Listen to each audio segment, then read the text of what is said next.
Welcome to the Planet 63 Virtual Business Matchmaking Show, the next evolution of discovering Philippine and U.S.-made products and services. This is the show that helps create global sales opportunities and bring Philippine and U.S.-made products and services go from local to global. Thank you for watching the show, and now please welcome the host of Planet 63 from Local to Global, Ferdinand B. Soriano. Market research. To be more specific, international market research. It's a key piece of successful export planning and globally expanding your market. Now, to me, market research is like going to a dream trip. Have you ever been to one of your dream trips? Have you ever taken place? Have you ever done that? Now, I suppose you can go with the flow, what some people do, and see where the wind takes you, or you can plan your trip, prioritize what you want to see first, and see if you have the budget to see and enjoy all of those fabulous places that you're trying to check out. Now, if you're trying to export your products to another country, that's something you don't want to do. You can't afford just to see where the wind takes you, so to speak. You need all the help you can get, and you need all of the data you can get. Hi, everyone. My name is Ferdinand B. Soriano, your host for the special edition of Planet 63's From Local to Global, and the founder of Planet 63, a product sourcing, logistics management, and export marketing company based in the United States. Now, the overall purpose of this show is to create awareness and buying opportunities for Philippine products in the U.S. market. We also want to encourage U.S.-based entrepreneurs to consider creating businesses made of or connected to Philippine products, services, and investments. Now, our last show, we basically talked about market research. We did it on women's clothing industry in the U.S. market. Now, it's only fair that we also do market research discussion on men's clothing in the U.S. market for 2021. Now, in 2021, I don't know if you know this, but the men's clothing industry in the United States market was valued at about $7.1 billion. And that's a big amount, right? Now, it's crazy to think that that's the value, right? Considering when you think of men's clothing or the way people dressed in during the pandemic lockdown, where sweats and all that, it's crazy. But everybody has a different perspective of what men's clothing is about. It could be casual, it could be formal and all that, but that's all underneath, under that category, or rather that value of 7.1. Now, as much as I want to take credit for all the things that you will hear on the show that you're watching, I can't do that. But what I can do is that, well, the reason why I'm saying that is because the one thing that Planet 63 has been very confident and very proud of, really, to be able to do is create value in the beginning of any interaction with potential customers, right? But how we do that is with the help and the collaboration with Cal State University San Bernardino, the Global Access Program. What they've been doing for us is that we've been collaborating with them, and they create what I call mini market research. But more so, I'm branding it as more like empowerment data. And the reason why I call it empowerment data, it provides information that should sort of excite the Philippine manufacturers about the potentials of the U.S. market. I mean, obviously, it has some challenges and things of that nature, but most of all, it leans into more of the potential of what you can do if you really want to be in the U.S. market. Now, let's meet the individual that puts together these mini research, and I'm calling them empowerment data. He's an amazing technical writer. He's currently a senior at Cal State University San Bernardino, majoring in international business, and he's also a valuable student intern in the Cal State University San Bernardino's Global Access Program, and of course with Planet 63. Now, I'd like all of you to please welcome the amazing student intern, or prolific writer, I just say, when it comes to these research. Please welcome Joseph Videz.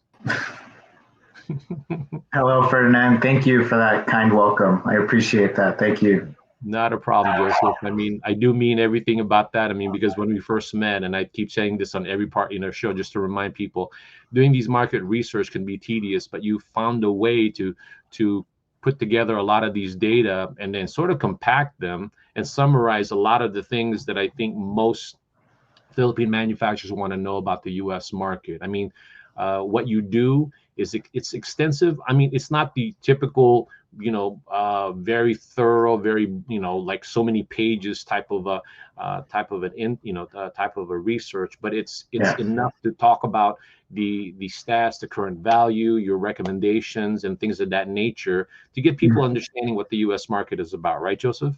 Yeah, of course. So, like you said, these are kind of like little mini empowerment datas, as you call them. They are kind of like a little teaser, little views of what could be the potential for futures in the markets in the U.S. So, like you said, I kind of grab the ideas. A lot of, as you said, I kind of do them. They're tedious, but I did learn thanks to the resources over at Cal State University of San Bernardino.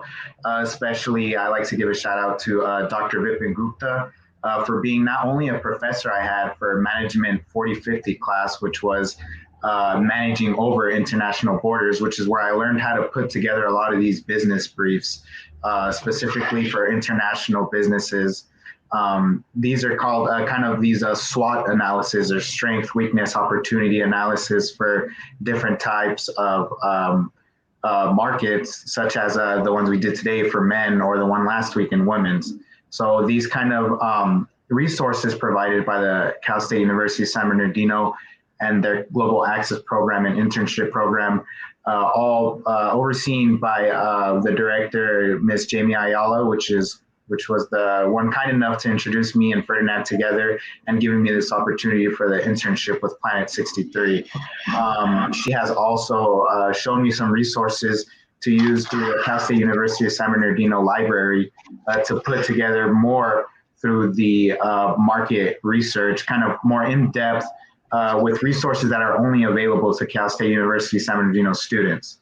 So thanks to her, I kind of am able to get more reliable information, information that has been kind of proofreaded and gotten from government institutions such as IBIS. IBIS is where I get a lot of my information, and they offer a lot within the U.S. market and kind of where the markets are seen to go within the next usually like 5 years out. So a lot of the things that you have on there are very insightful. You put a sort of perspective on, maybe not necessarily as an analyst, but more so of a consumer. And Yes. every time I read your work, it's always a perspective on the level of maybe even going as far as localizing some of your analysis, or based on your research, and you focus on that. And that's what I would like to convey to the Philippine manufacturers, or any US based entrepreneurs thinking about doing that with Philippine products, is really look at it, not necessarily to immediately take over the US market, right? Like really go to all out. I think going into this market, you need to take baby steps. And sometimes I'd like to consult with the Philippine manufacturers and tell them that, look, focus on maybe an area, maybe just a city or a state, before thinking nationally all over the United States that you're going to have this marketing campaign. At the end of the day, yes, you want to make sales, but you want to understand each place or region that you're in, because there's so many different facets of how you're going to enter the market, whether you do it geographically, demographically, in terms of the locality and all of that. So with that being said, I had a good time with our last show, because we spoke to Loge. Yeah. She was from Anthology, and kind of surprised you a little bit on that, right?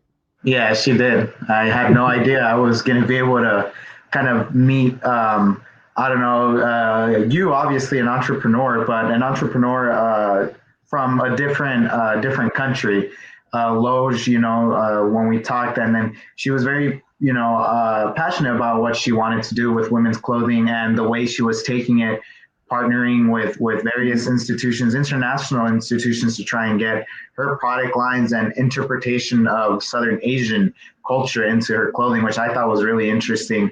And I told her they kind of did remind me of like a 80s Asian films. A lot of the clothing was kind of just like very intricate fabrics that are very thin and cool. and cool as in temperature wise. They're very thin and very bloomy for the women, especially for their blouses and their scarves, and as well as the things in that she kind of embroidered into the fashion is kind of different than what you would get from here. So it was kind of really great to get a chance to speak to someone that gets the joy and passion like she does from wanting to interpret the culture into the younger generations, as she mentioned as well. Well, definitely, at the end of the day,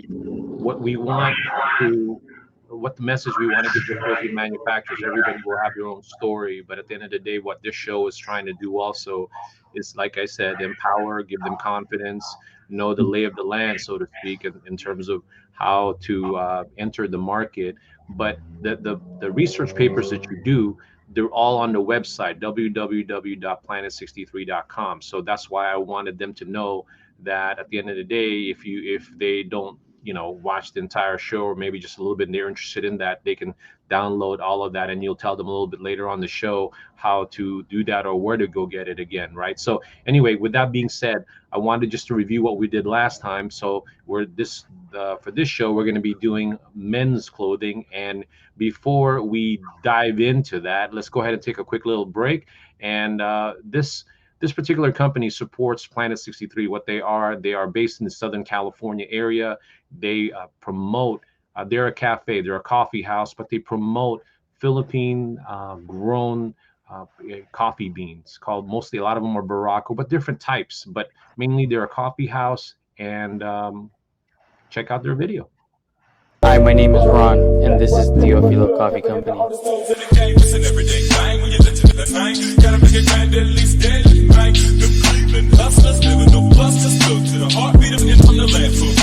Where we drink coffee black.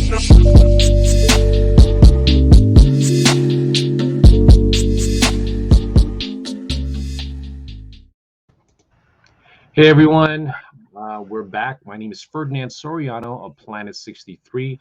You are currently watching Planet 63's From Local to Global Special Edition. It's titled Market Research. And what we're doing today is we are trying to convey to a lot of the Philippine manufacturers certain information that they would find interesting about the U.S. market.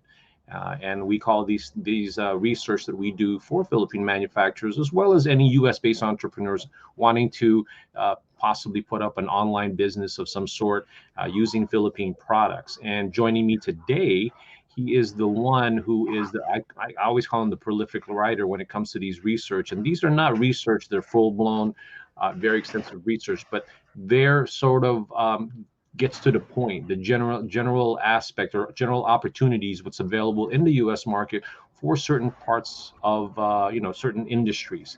And today's episode is talking about the men's clothing industry in the U.S. market. So if you're a Philippine manufacturer, please listen to the student intern that has created these research, and he's currently a senior at the Cal State University San Bernardino. And he's majoring international business. So please welcome Joseph Videz. Hello, Ferdinand. Thank you.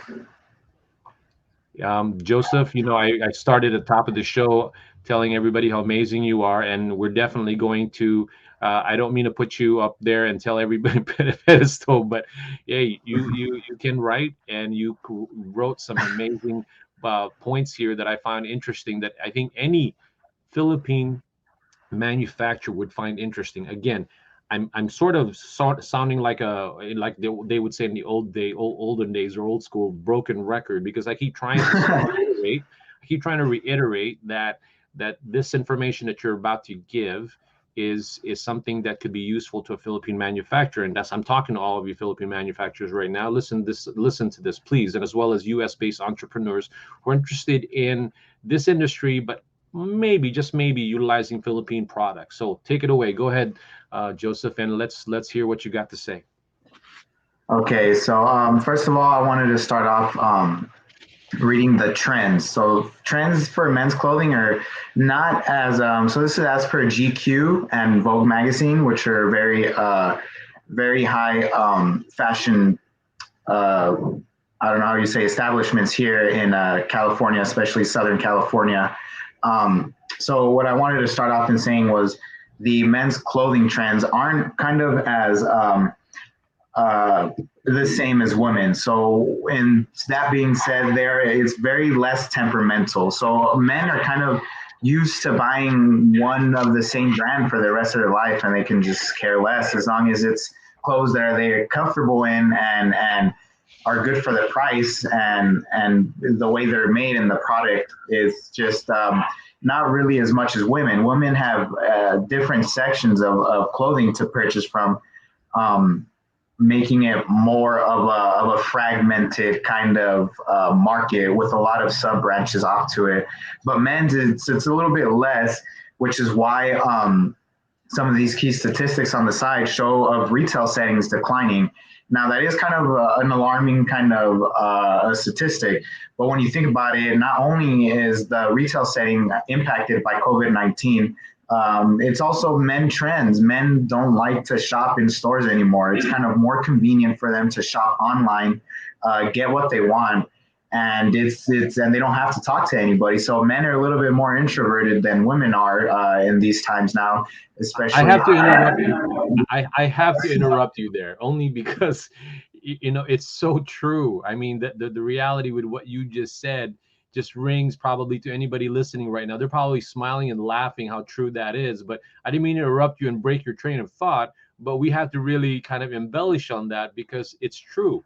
And that's where I think a lot of the opportunities with what you're saying about online is going to be amazing. Anyway, because I just had this visual of a bunch of guys, they're too lazy to go to the store, which they don't. It's like a dream come true that they can buy all this stuff, all their gear, so to speak. Just go online and boom, it'll show up at their thing, and they don't have to go into the store or maybe even have their girlfriends or significant others or whatever to go buy it for them and tell them what to do. They can literally just go in there, pick and choose, and boom, boom, boom, and they bought what they want. Anyway, go ahead, continue. No, you're good, Ferdinand. You make a good point, and that kind of just gives me another idea. It's a key exploit. So, kind of with that statistic of because I'm one of them. I am kind of a person. I do buy a lot of my clothes online only because it is faster that way. I get alerted when there's new clothing lines coming out, which I kind of like buying the things that are most recent yearly every time. So that kind of keeps the consumers in taps with what's going on, especially if it's their favorite product line. So I, for one, have favorite clothing brands that I specifically wear and that I've been wearing for the past 6-7 years, and I have not changed it because that's how we men are. We're just very simple, and once we find something we like, it's hard to change. So kind of with that, it increases e-commerce sales only in 2021, 6.1%, and as per IBIS, they had estimated the growth from 2016 to 2021 altogether at a 6.7%. So for 2021 to have grown a 6.1% in the year alone, it's just a huge step for e-commerce sales, especially for that or anybody going into the men's. So kind of with that being said, again, it's kind of another key exploit. Even though the retail settings are declining, and that's not only because of COVID-19 restrictions and kind of the businesses shutting down and kind of hard to pick up. But again, it's just, I'm going to repeat myself here. It's just the way the new generations of men are, of how having to shop. So again, especially in Los Angeles County. So Los Angeles County is a very interesting kind of setting for clothing, especially for men clothing. Because I know a little bit about some of the retail settings, such as people are familiar with Melrose Avenue in Los Angeles, in the Los Angeles County, is just littered with clothing brands that are very popular and expensive. So those are kind of the retail settings that people we kind of don't need. They have exclusives that people look for, and it does give them kind of a new level of, I don't know how you would say, kind of just of popularity. Of popularity because of these products being so expensive and only sold specifically online is just kind of the the different kind of aspects that we're not trying. So it's more of convenience and just being able to link into the diversity of the population. So with that being said, it's kind of shopping online gives people the options to compare prices, styles, look more into what they want rather than having to visit a store and having something that probably isn't even there in their size, and it's probably even expensive to buy in the first place. So that's kind of why. Let's stop with that. Like let's sort of hang around that thought process, right? Because at the end of the day, what you just said is very practical. Mhm. You know, because we need to sort of explore that or expand that a little bit. Because if I'm a Philippine manufacturer and I know that there's a guy out there looking for something unique or Mhm. something of a traditional thing, or maybe it's not, maybe it's a design or maybe a style, right? I Yeah. can't see before, obviously, obviously our audience can see that I'm an old guy. So I Not can that kind old, of speak, Ferdinand. I can speak about this in the sense that, you know, you were limited to whatever whatever they chose or pure, what do you call, curated at any store that you may want to Yes. go to. But now you Mhm. don't limit yourself like that. Obviously, you're more about how fast or how well you can navigate through the internet and see all that. And where Yes. that's where I think a lot of the opportunity lies, obviously, you know, in terms of marketing it, going online, because like you said, you're not limited to going to back in the day, JC Penney, Sears, even now, obviously, Macy's, right, and things of that type of old school store. Yeah. Now you can create your own store if you wanted to, and always just have a list of buttons that you like, and kind of it's like a song list, like a Yeah. Spotify. Yeah. I want this store, this what, because I'll go for my kicks at this little store, my t-shirts over in this store. So you created your own store, so to speak, and you're always had it like. So how do you put yourself on a Philippine manufacturer in that sort of arena? Anyway, I don't know what you thought about that, but I just wanted to add that on because that's the reality of what's happening with the way a lot of guys are shopping. Yeah, of course, and that brings me to my next point, actually, Ferdinand. You're kind of thinking ahead of me there. It's so this is another key exploit for this industry specifically is the low volume of imported clothing. So that's kind of another big thing. So for me, I kind of like purchasing my clothing from the source. So as Ferdinand mentioned, there are retail stores that kind of have specific product lines within their store and are not available there. So, say for any company within the Philippines that is popular in the Philippines that has been able to grow some sort of a brand awareness inside of the Philippines, that if they were able to kind of um, create the attractive brand, the attractive kind of advertisements for their brand to like offer kind of promotions for a new style of clothing that is just as popular in the Philippines that is here in the U.S. Because so the low import rate kind of gives the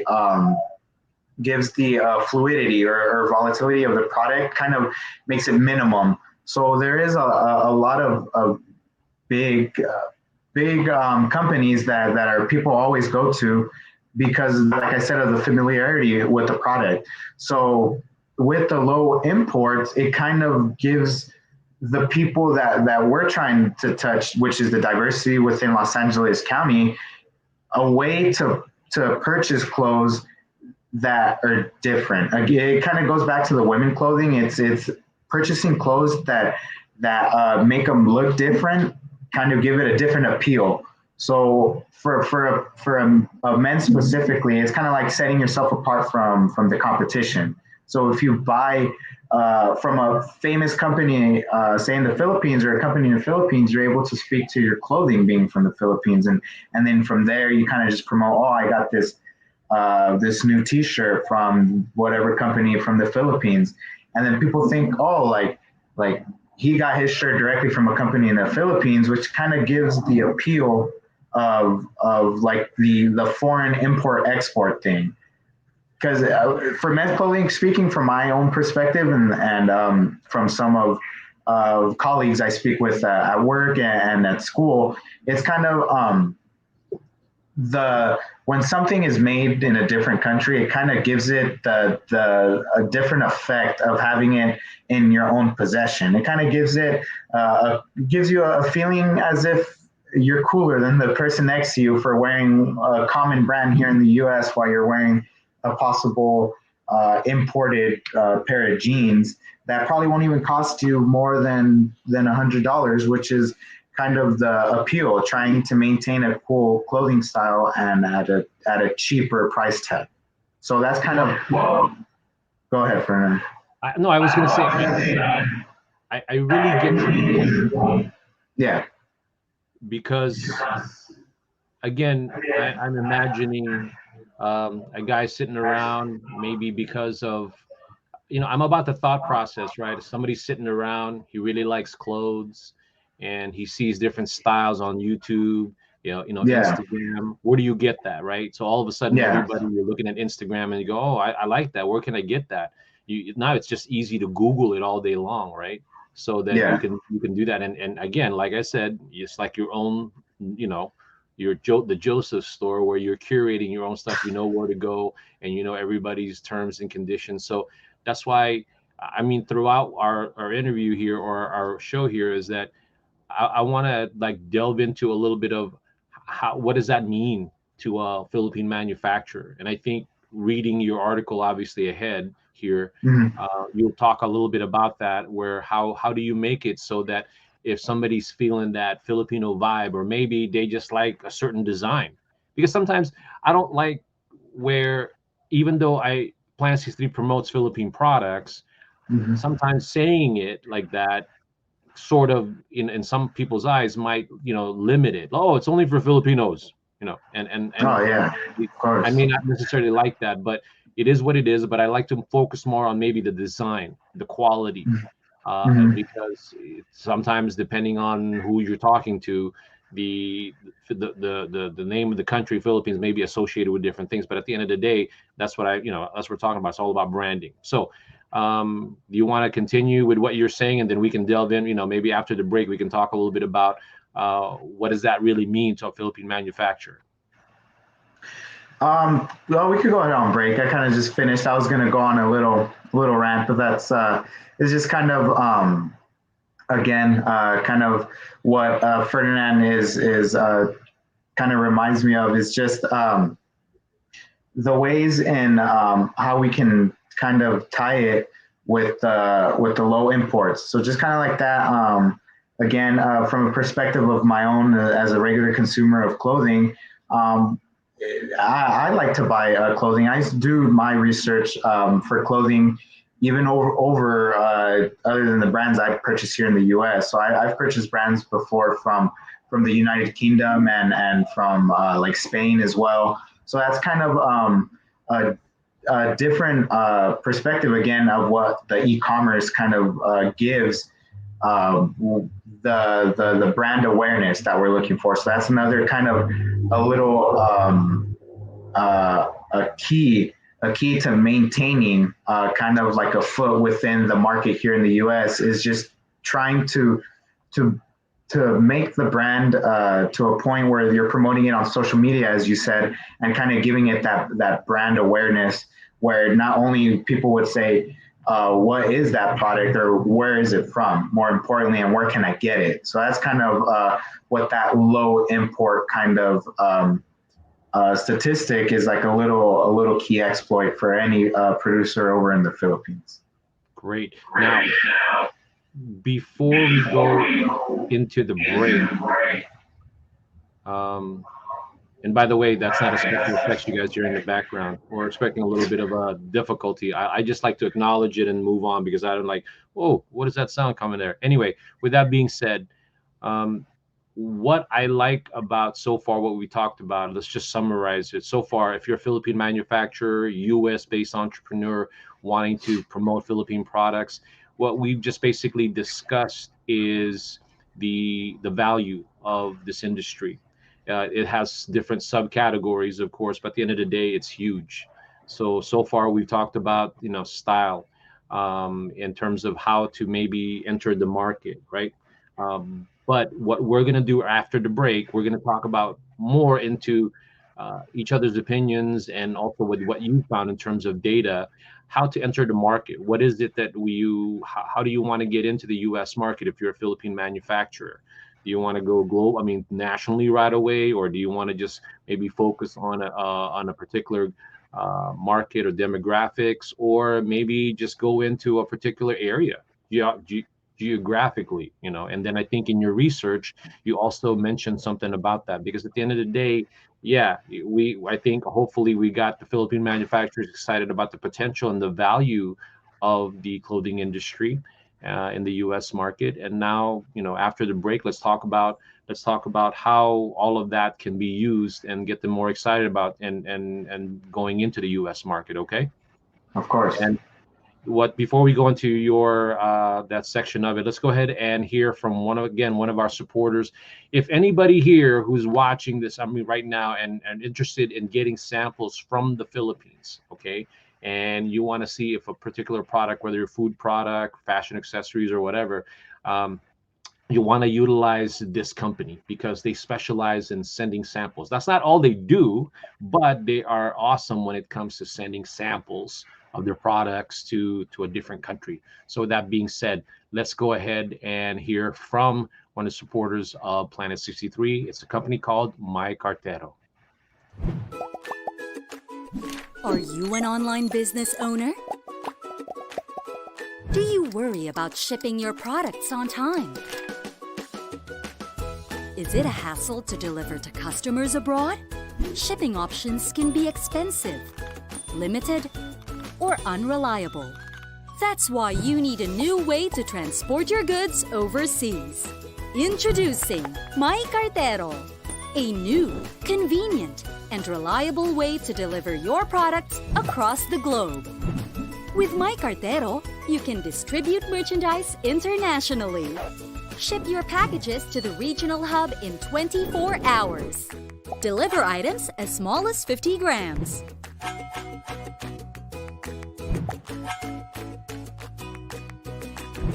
Ship based on your needs.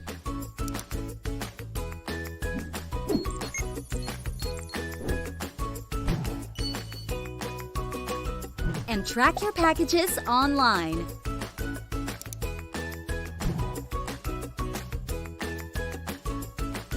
You can even learn about sending to other countries via free consultations.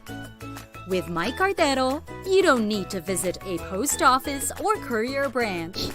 Simply book online, wait for our rider, and ship your product. Now, you can boost your conversion, satisfy your customers, and grow your business with My Cartero.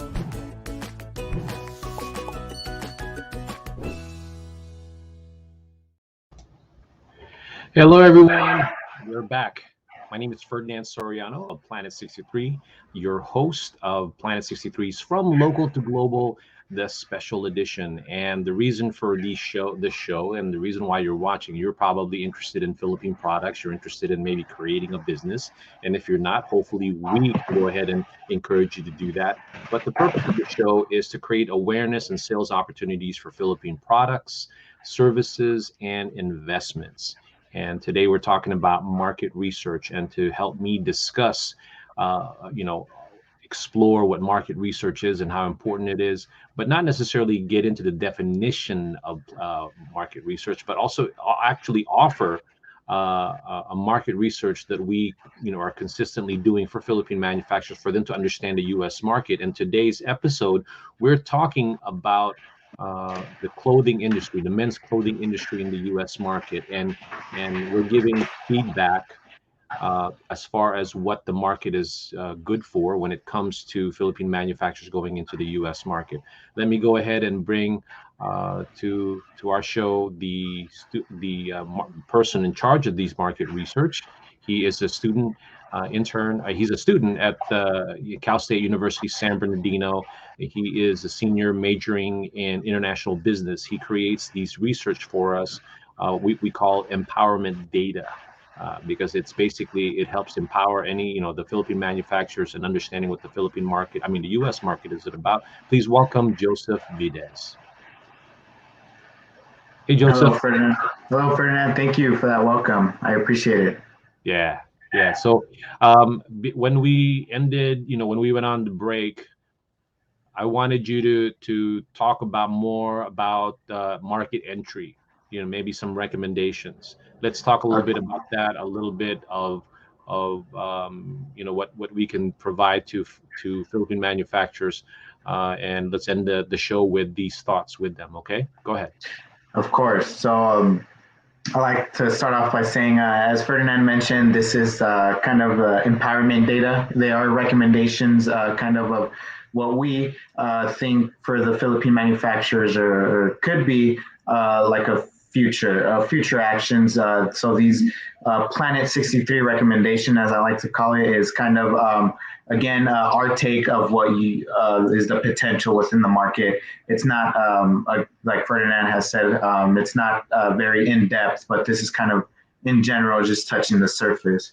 So kind of some things that could be done for market entry within the U.S. kind of to stay afloat within the business, because the competition for the men's clothing is surprisingly medium. So what that means is it kind of gives the big players within the industry, again, because it is men's clothing, they don't like to switch very often like women do, and the segments aren't as fragmented. So the competition is pretty medium, but there are some key ways to staying afloat against these bigger businesses, and they are, I think, kind of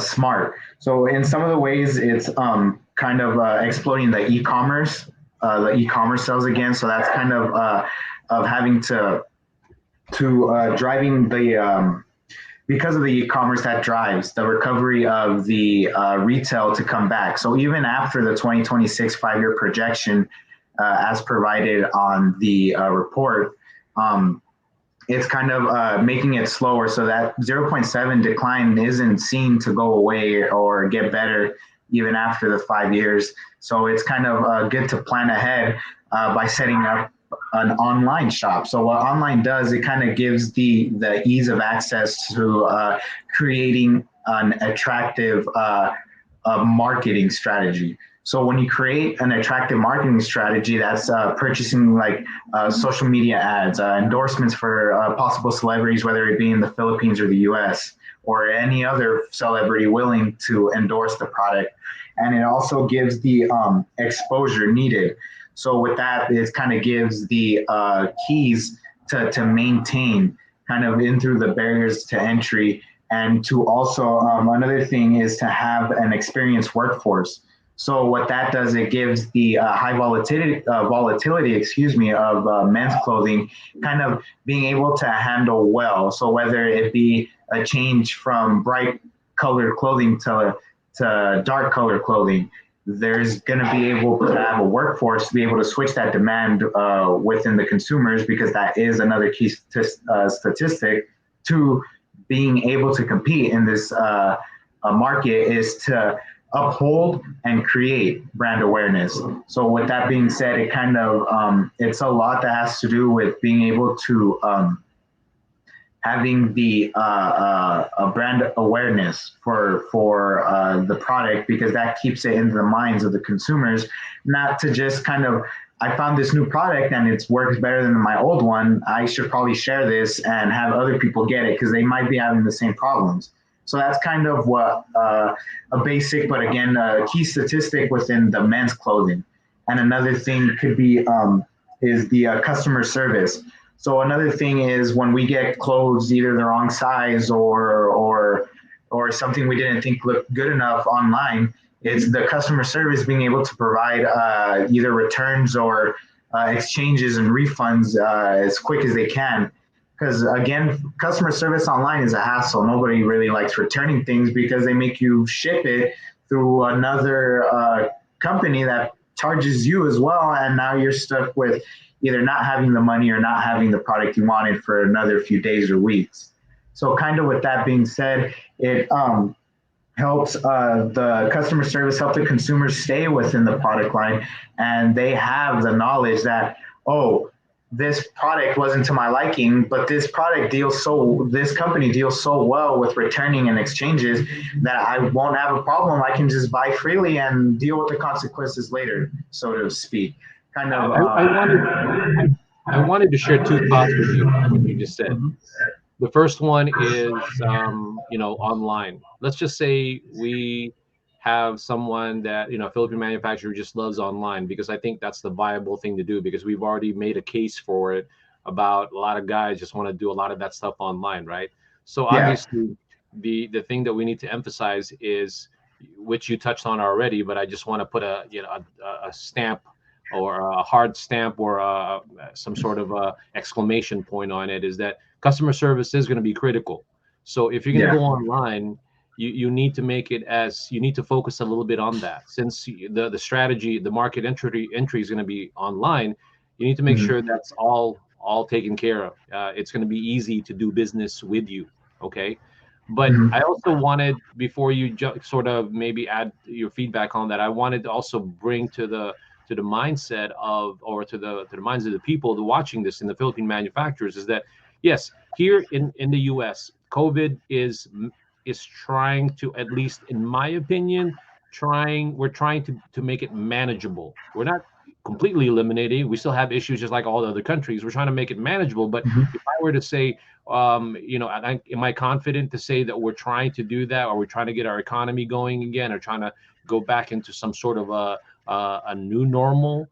And what I'm trying to allude to is that if you're going to go online, you may still want to somewhat dabble into live shows or live events, because at the end of the day, these they still need to be a part of something, like events, mini events. Maybe you may even want to do a showroom of some sort to showcase some of these products, but we're not telling you to open up a store.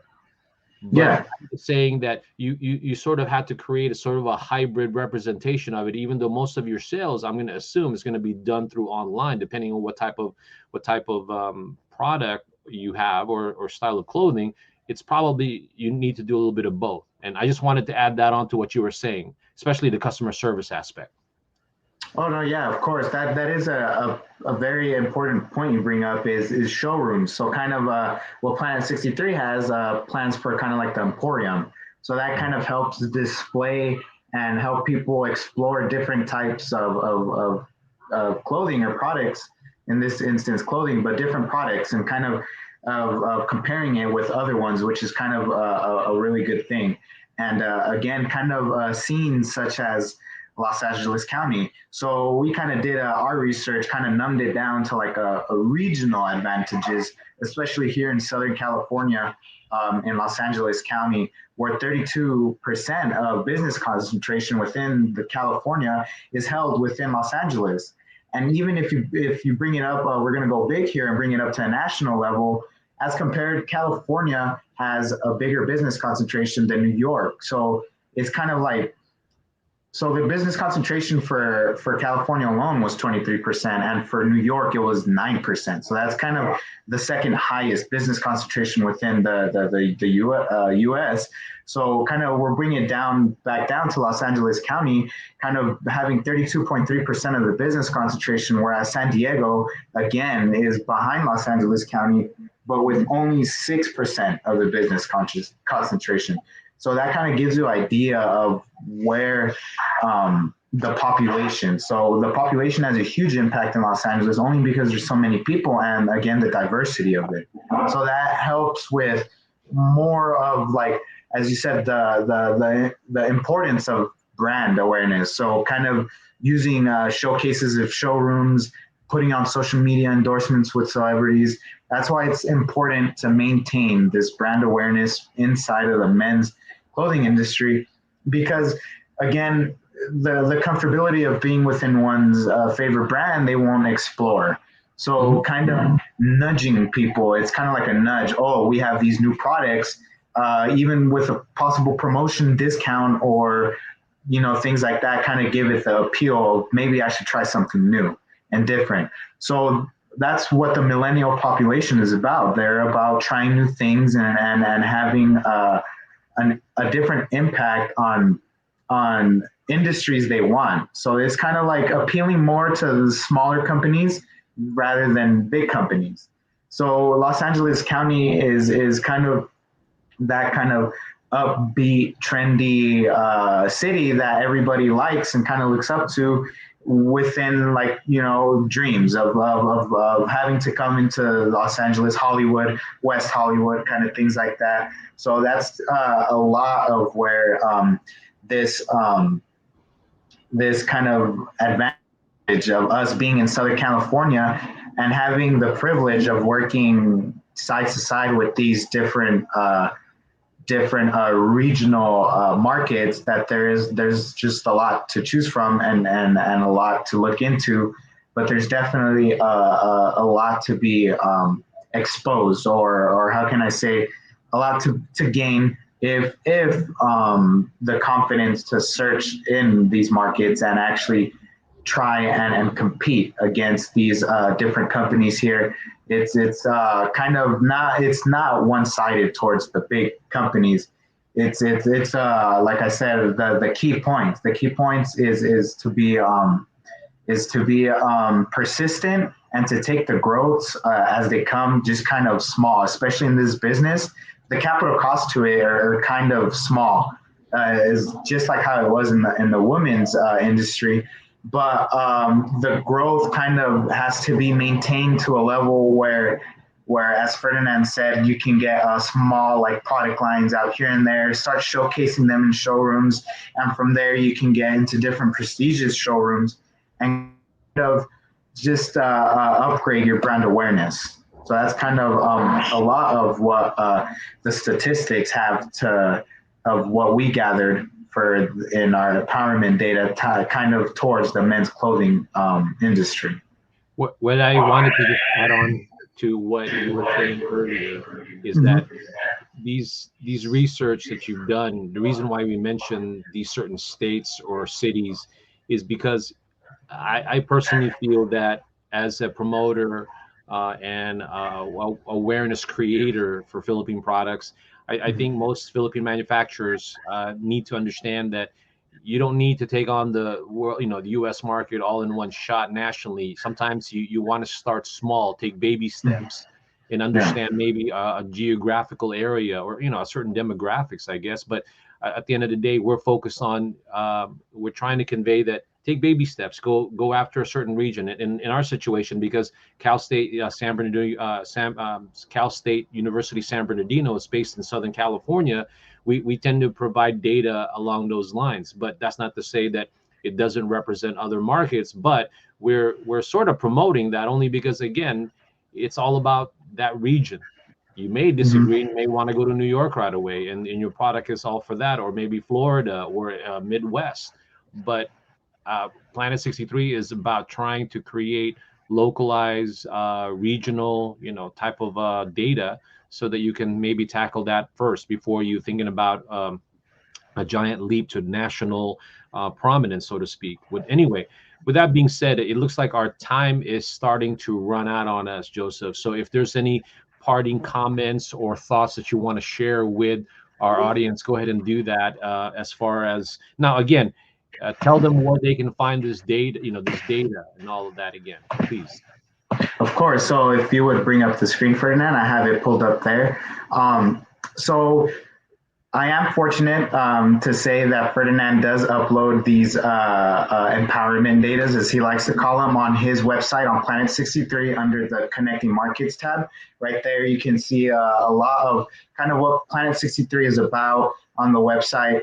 What kind of ingredients they've had, what kind of products they've worked with, where Ferdinand is planning to go, and a lot of what his business is about, bringing the Philippines, kind of increasing the awareness of Philippine products within the U.S. market, and again, the bringing U.S. products into the Philippine market. So all of this is available over on the Planet 63 website, and it's all thanks to Ferdinand again for putting it together. And so, yeah, I think that's probably all I would have to say on where to get these products. Now, a lot of the things that you did, again, the collaboration with the university and Planet 63 has been amazing because it enabled me to offer a value to Philippine manufacturers at the end of the day. And that's what I'm trying to always promote with these shows, is that it's about education by understanding where they're going. Because at the top of the show, I talked about, going on your dream trip, want to just go, you're not, if you're going to do some exporting, you're not just going to fly by the seat of your pants. You're going to have some sort of a plan. So hopefully what we've done is created maybe some sort of a rough sketch of a map where you want to go, and our recommendation and how you want to take this dream trip, just to use that analogy again at the top of the show that I used. So with that being said, the data that you're, again, to reiterate what Joseph said, you can get them at www.planet63.com. You'll find other stuff there in terms of not only market research, but other ingredients that we're constantly promoting about Philippine products.